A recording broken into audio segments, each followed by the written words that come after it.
This past week, we've been looking into the patriotism of the small community of Ripley, West Virginia, culminating yesterday with its July 4th parade.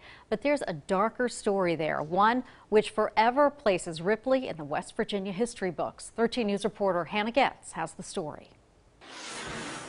John Morgan was a young orphan, and he had been basically adopted by the Post-Green family, and he worked their farm for about 5 years. When John got older, he started a family of his own and moved just up the road. For an unknown reason, John turned on the family. On the night of November 2nd, 1897, John Morgan made an excuse to stay the night with the Post-Green family.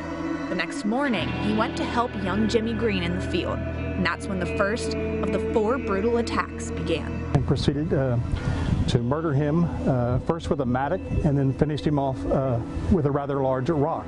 Morgan then went inside to kill 2 sisters, Matilda and Alice, with a hatchet, and then turned on Chloe, the mother.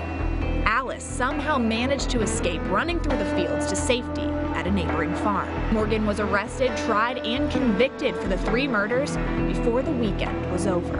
And the main reason it took place so quick was the people of Jackson County were so irate. This was a popular family, and he murdered them, and the thought was that if the court system did not proceed quickly, that the people were going to take matters into their own hands. But while waiting to be hanged, Morgan managed to escape from his jail cell. He made it as far as Roane County and was on the run for about 3 days before they caught up with him again and brought him back for his hanging. More than 5,000 converged on a town of 500 to watch the execution, turning it into a spectacle. People selling souvenirs, O.J. Morrison selling his book.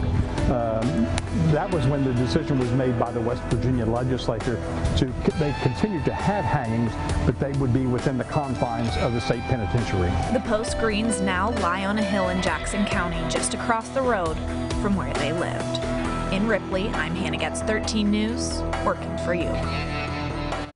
As for John Morgan's body, the county had a hard time actually getting rid of it. His wife's father did not want it on the land where Morgan's sons would grow up. The church refused to accept it, and finally the sheriff's brother agreed to bury it on his land in Fairplain at an unmarked grave.